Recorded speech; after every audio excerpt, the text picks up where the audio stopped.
नमस्कार, आप देख रहे हैं 4 टीवी न्यूज और मैं हूं आपके साथ आरुषि सिंह। वक्त हो गया है देश दुनिया की बड़ी खबरों का, तो चलिए रुक करते हैं इन खबरों की ओर। उत्तर प्रदेश के मुख्यमंत्री योगी आदित्यनाथ ने सख्त चेतावनी दी है। उन्होंने कहा कि जो लोग माफिया का साथ देते हैं, उनकी कब्र पर फातिया पढ़ते हैं या गरीबों का शोषण करने वालों को संरक्षण देते हैं, अब उन्हें बख्शा नहीं जाएगा। सीएम योगी ने दोहराया है कि प्रदेश को माफिया मुक्त बनाने का अभियान लगातार जारी रहेगा। आज का एक कार्यक्रम केवल एक कार्यक्रम नहीं है, यह अपने आप में एक संदेश भी है कि अगर किसी गरीब की, किसी व्यापारी की, किसी सार्वजनिक संपत्ति की और किसी सरकारी भूमि पर किसी माफिया ने, किसी अपराधी ने कब्जा किया, तो उसका यही हाल होगा जो यहां पर हम लोगों ने किया है, और वही हाल होगा जो प्रयागराज में इससे पहले हम लोगों ने किया है। बहनों और भाइयों, ये लखनऊ की सबसे प्राइम लोकेशन है, सबसे प्राइम लोकेशन। एक आवास जिसे एलडीए ने 10,70,000 में उपलब्ध करवाया है, अगर मार्केट रेट के हिसाब से इसको देखा जाए तो ये कम से कम 1 करोड़ में पड़ती यहां पर। लेकिन रियायत करते हुए मेरी इच्छा थी कि जब माफिया से खाली करवाएंगे तो माफिया से खाली कराने के बाद हम इस लैंड पर गरीबों का आशियाना बनाएंगे, क्योंकि माफिया से खाली होगी तो गरीब का आशियाना ही उसमें बनना चाहिए। और ये उन लोगों के लिए भी संदेश है जो लोग माफिया को अपना शागिर्द बनाते हैं, उनके कब्र में जाकर के फतिया पढ़ते हैं, उन माफिया को गले लगा करके गरीबों का शोषण करते हैं या करवाते रहे हैं। अब उत्तर प्रदेश में तो नहीं कर पाएंगे, उत्तर प्रदेश की जनता तो उनकी असलियत समझ चुकी है, इसलिए उनको जवाब देती है। लेकिन ये सभी जगहों के लिए बराबर लागू होता है। ये माफिया किसी के नहीं है, ये पेशेवर अपराधी किसी के नहीं है। ये हर गरीब का शोषण करते हैं, ये हर व्यापारी का अपहरण करके प्रॉपर्टी बनाते हैं और सामान्य नागरिकों के लिए, बहन और बेटियों की सुरक्षा के लिए इनके गुंडे, इनके गुर्गे हमेशा खतरा पैदा करते रहे हैं। नई दिल्ली में कांग्रेस नेता राहुल गांधी ने बड़ा आरोप लगाया। उन्होंने कहा कि हरियाणा विधानसभा चुनाव से पहले 3.5 लाख नाम मतदाता सूची से हटा दिए गए हैं। राहुल गांधी का दावा है कि इनमें उनके समर्थक वोटर ज्यादा हैं। उन्होंने इसे लोकतंत्र और चुनाव प्रक्रिया के लिए खतरा बताया। And then we don't have access to the forms, as I said in the beginning. But we do have access to the people.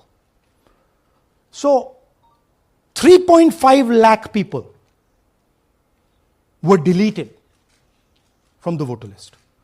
Okay, so we went and found who these people are. And guess what? A large number of them are our voters. And here are some examples. मेरा नाम अंजलि त्यागी है, मेरे पति का नाम अमित है।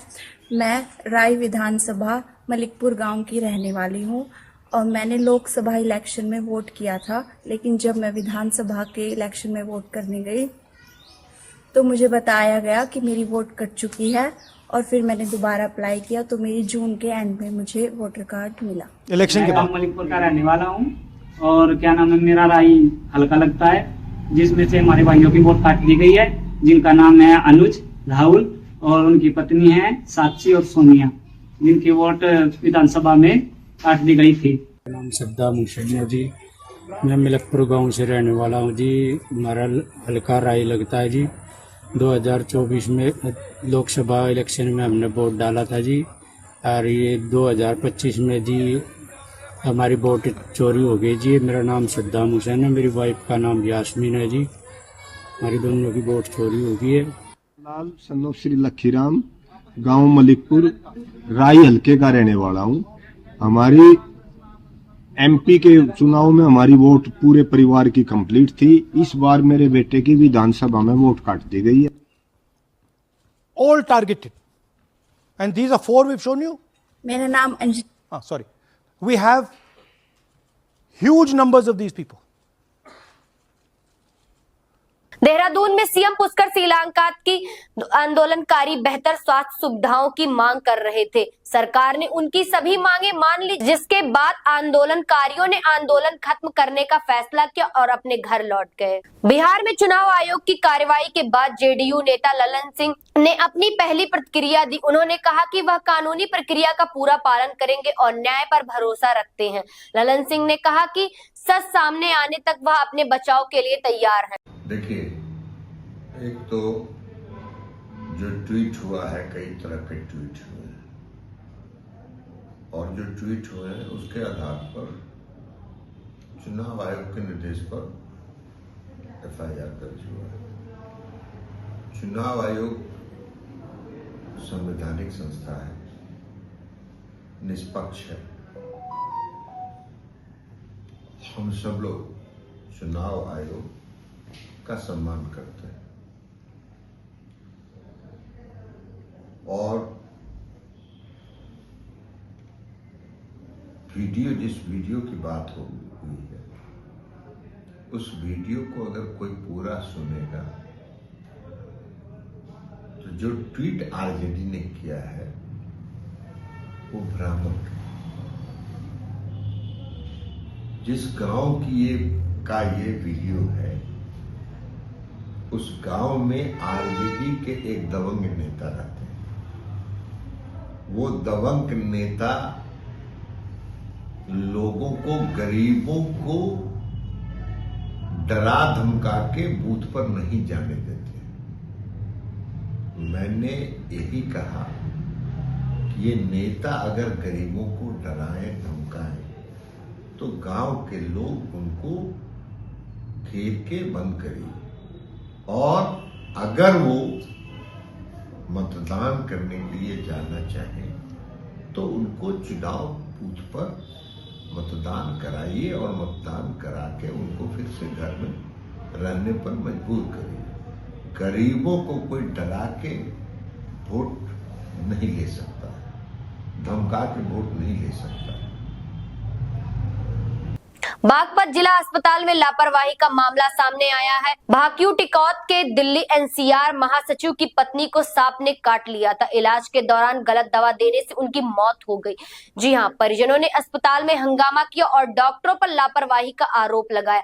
अस्पताल प्रशासन ने कहा कि पोस्टमार्टम रिपोर्ट के बाद ही आगे की कार्यवाही की जाएगी। आज मोर्चरी पहुंचे, क्या मामला है? मोर्चरी मेरी भतीजे की वाइफ की डेथ हो गई। कैसे हुई? काटा तो सांप ने था उसके रात जी 9 बजे। फिर यहाँ ले गए तो उसका ट्रीटमेंट सही नहीं किया, ओवरडोज कर दिया जी। जो पहले ब्लड चेक करना चाहिए था उसके हिसाब से ट्रीटमेंट करना था। ग्लूकोज में इंजेक्शन देना चाहिए, जो देना तो 0.25 था ml जी, तो भी आई ml। तो ओवरडोज हमें ये इसलिए पोस्टमार्टम करा रहे हैं कि इसमें जो ट्रीटमेंट से नहीं, ब्लड चेक नहीं किया। फार्मासिस्ट इंजेक्शन लगा रहा है, कितना दे रहा कितने दे रहा, डॉक्टर बैठे हैं अपनी ड्यूटी का सही पालन नहीं कर रहे। और इस तरह आम आदमी के साथ क्या होता होगा जो हम जैसे लोगों के साथ। डॉक्टर भी नहीं आए थे रात? डॉक्टर सीएमएस तो आया ही नहीं। 3-4 बजे लोग पता नहीं कहा रहे, 4 बजे आया। और जो डॉक्टर, एक डॉक्टर था इमरजेंसी में डॉक्टर, एक फार्मासिस्ट और एक अटेंडेंट उसका। तो इसमें प्रोसीजर ये है कि अगर सांप काटे आदमी की 48 घंटे तक उसकी केयर टेकिंग की जाती है, इलाज किया जाता है। उसमें ऐसा कोई भी इन्होंने प्रावधान नहीं अपना। आए इंजेक्शन लगा दिया, ओवरडोज इंजेक्शन दे दिया। तो हमें क्या पता, पेशेंट को क्या पता क्या देता है, तो डॉक्टर की मेडिसिन वाले यही करेंगे। तो उसमें जो यही बात आई फिर सामने की, जो सीएमएस आए फिर डॉक्टर आए, उनकी रिकॉर्डिंग की, बच्चे आ गए थे घर से। तो उसमें था हमें ये है कि उसकी मौत जो गलत इलाज की वजह से। आगे की रणनीति क्या है? रणनीति क्या है, अब तो हम पोस्टमार्टम करा रहे हैं और उसके बाद कंप्लेंट कर रहे हैं पुलिस में, इसकी जांच हो, विभागीय जांच भी हो और वैसे भी जांच हो मेडिकल। यही है, इसमें कोई ऐसा कोई वो तो है नहीं, सांप ने तो कोई डसा ही था, लेकिन जो एक ट्रीटमेंट जिस तरीके से होना चाहिए था उस तरीके से किया नहीं। अभी की बुलेटिन में बस इतना ही। मिलते हैं अगली बुलेटिन के साथ। देखते रहिए 4 टीवी न्यूज।